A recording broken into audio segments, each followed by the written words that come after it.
What's going on? So we actually have another trade that happened over the course of last night. It's a huge 14 trade with I think 12 players involved. So let's just get right into it. So the Houston Rockets, Atlanta Hawks, Denver Nuggets, and Minnesota Timberwolves agreed to a four-team trade involving 12 players, including Clint Capela, Robert Covington, and let's see who else. Nene, Malik Beasley, Juancho Hernan Gomez, Evan Turner, Gerald Green, and 2 first-round picks were involved as well.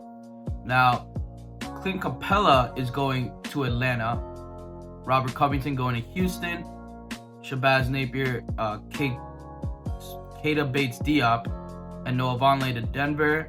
And then finally, Minnesota gets Malik Beasley, Juancho Hernan Gomez, Evan Turner, Jared Vanderbilt.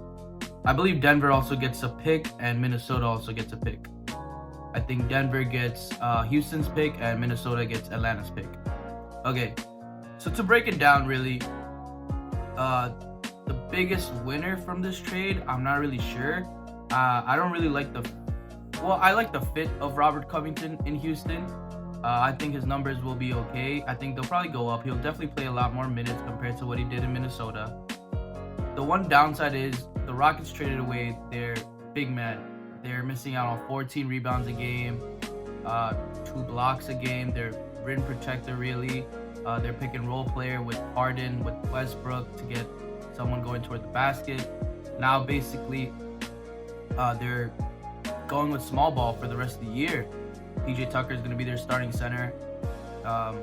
They're probably not going to play an 9-man rotation. I think they're going to stick with 8-man with starting lineup being Westbrook, Harden, Daniel House Jr. or Eric Gordon, whoever you want there, Robert Covington, and PJ Tucker. And then again, Gordon.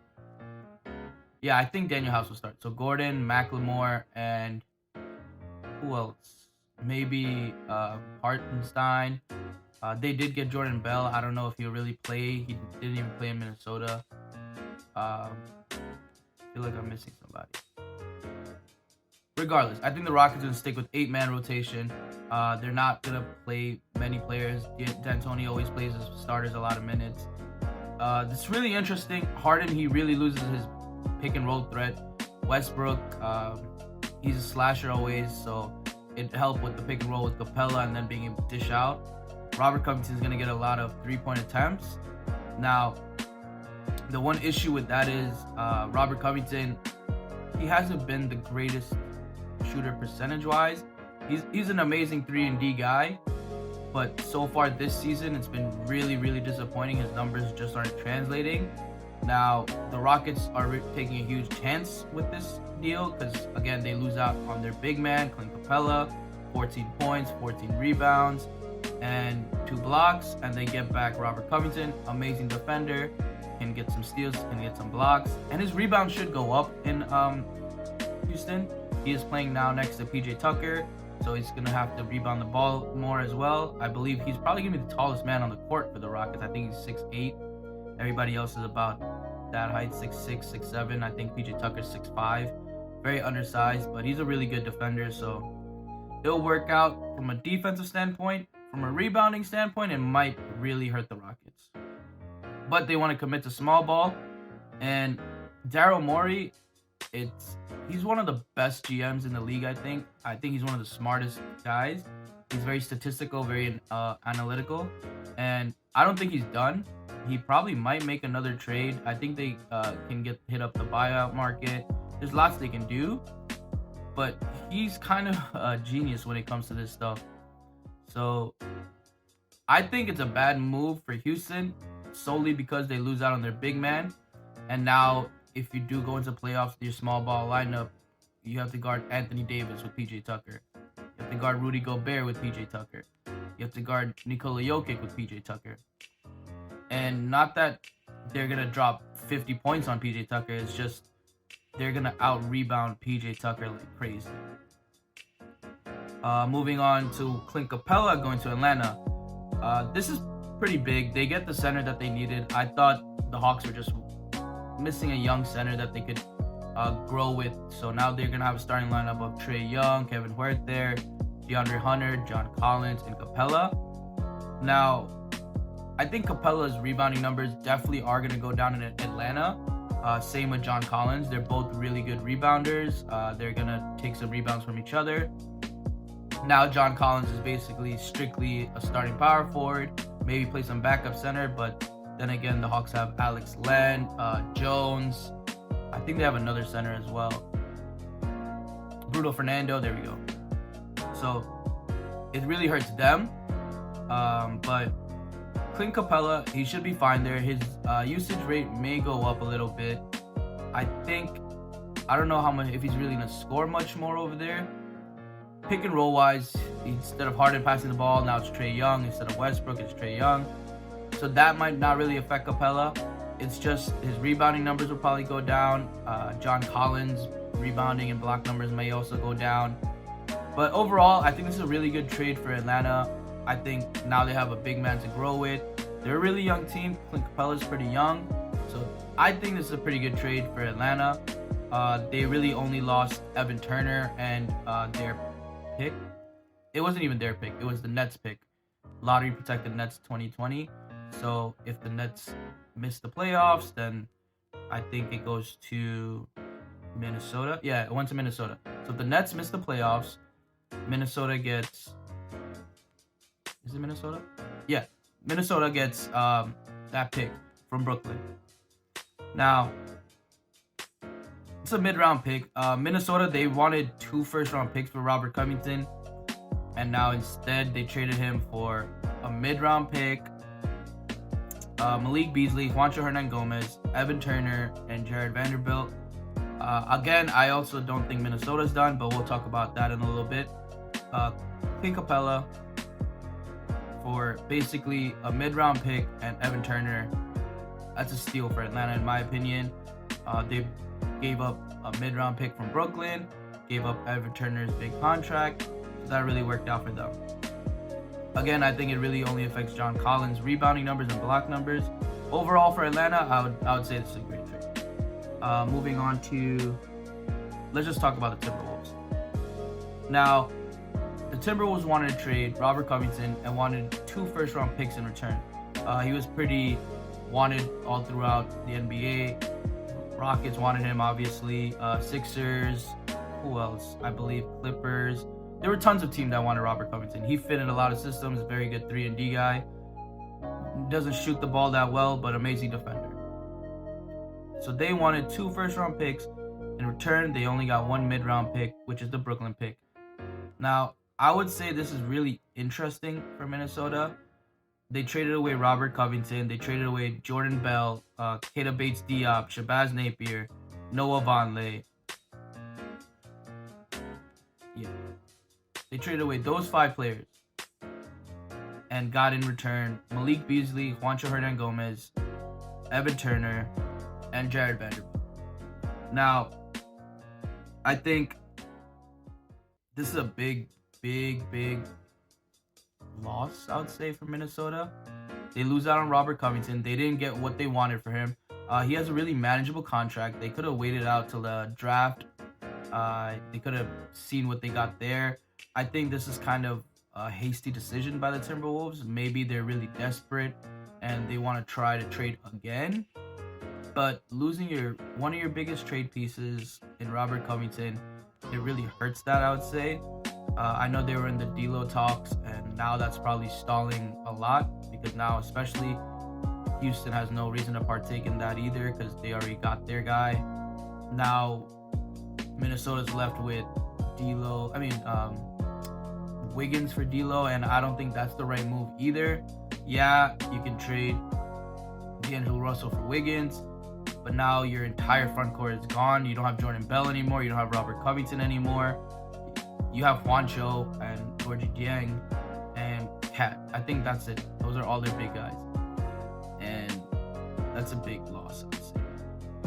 Now, I know Gerald Green was also in the trade, but he's getting waived wherever he was. I think it's to Denver. But either Denver or Minnesota, wherever he goes, he's getting waived. Now, they also lost Shabazz Napier, so they don't have a starting point guard. Their backup power forward or third string power forward, Keita Bates-Diop, gone. Vonleh, another power forward, gone. And in turn, now they're going to have I think the Minnesota starting five is going to be Jared Culver or Andrew Wiggins at point guard, whichever one you want. And I actually think they're going to start Malik Beasley at shooting guard, Culver, Wiggins, small forward. Juancho is going to be the power forward, and finally Cat at center. I would say Malik Beasley is probably the biggest winner of this trade. The Nuggets, they really couldn't match his contract over the summer. They were not going to be able to pay him. He hits restricted free agency. And he's a really good scorer, good three-point shooter, and he could get you a couple of steals. He just didn't have a huge amount of minutes coming to him in Denver, like he will be in Minnesota. Now, a starting lineup of Beasley, Culver, Wiggins, Juancho, and Cat. That's definitely not a championship team. I think if they maintain that lineup, I think they're going to head toward more of a younger, blow it up, kind of reset kind of movement, which might not really work out in their favor with Karl-Anthony Towns. But if they do make another trade and pull in someone like D'Lo, they'd probably lose in Wiggins.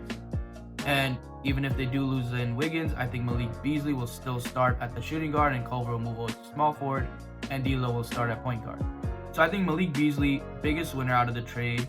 Robert Covington's probably going to go up. His numbers might go up a little bit. But now Malik Beasley, he'll get a good 30 minutes a game. I think he was only averaging like 18 in Denver this year. And he still put up pretty good numbers. Shot the ball okay. I think this was more of a Denver knows they can't afford to pay him this summer.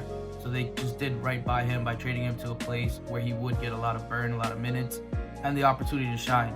And in return, I think they got the Brooklyn first round pick. So it worked out for them as well.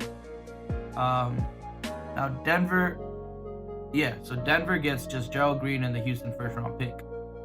So again, like I said, they just wanted to do right by some guys like Juancho and Beasley, just to get them to a place where they could get some burn. And in return, they get a first round pick and they get Gerald Green, who they're going to waive. But overall, for Denver, it's basically just, that. The big portion of the trade, it really goes all to Robert Covington going to Houston, Clint Capela going to Atlanta, and then the Timberwolves getting, I would say, Malik Beasley and Juancho Hernan-Gomez, who are probably going to be two starters for them, at least in the short term. Obviously, I don't think any of these guys are done. Well, probably the Hawks are done with trades, but I don't think the Timberwolves will be done. I don't think the Rockets will be done, and I don't think the Nuggets will be done. I don't think the Nuggets per se have to make a move, but they'll probably always be trying to improve.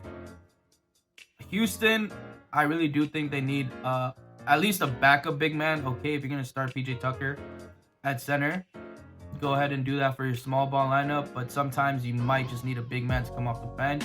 Now, I don't know if they have the pieces to get their big man, like Tristan Thompson. I think he's too much money. They could get Joakim Noah to play maybe. I don't know. I think they just need a big man off the bench. Hartenstein is okay. Who else was there? Atlanta obviously gets their W in Clint Capela. And again, I think the biggest winner of the trade, Malik Beasley, but the biggest loser of the trade, the Timberwolves as a whole. They lost out their biggest trade piece, Covington, and did not get as much as I thought in return. Now, for all my fantasy people out there, obviously, I think Robert Covington, his number's going to go up. Malik Beasley, I think, is definitely an add. Juancho Hernan-Gomez, I think you can add him as well. He is going to be their starting power forward, so it'll be interesting to see him playing next to Cat. Obviously, Capela, his numbers are going to go down a little bit. John Collins' numbers are going to go down a little bit. I would say Westbrook's rebounding numbers will go up. There's no more Capela, so he'd probably get back to his double digits. Same thing with Harden. Maybe he'll get near his triple-double as well. But overall, I think the biggest add, Malik Beasley, Juancho Hernan-Gomez, and the biggest winner, definitely Malik Beasley. I think Robert Covington's also a winner. But again, I think more trades are going to play out, so I think you got to wait and see a little bit more. The only one that I would personally add right now is Malik Beasley. You can go ahead and add Juancho too, but it'll be interesting to see. I don't think Timberwolves are done. Whether they get a point guard or a forward, it's going to be interesting to see what they do. So that's all for this blockbuster video. Let me know what you guys think. I personally think this is a big L for the Rockets, a big L for the Timberwolves, huge W for Atlanta, and Denver's really not that affected that much. They lose out on minor role players. But let me know down below, what do you think? Who do you think is their biggest winner? Who do you think the biggest surprise will be out of this trade? How do you like where the players fit? Let me know down below, and make sure you like, comment, subscribe so you don't miss out on future videos.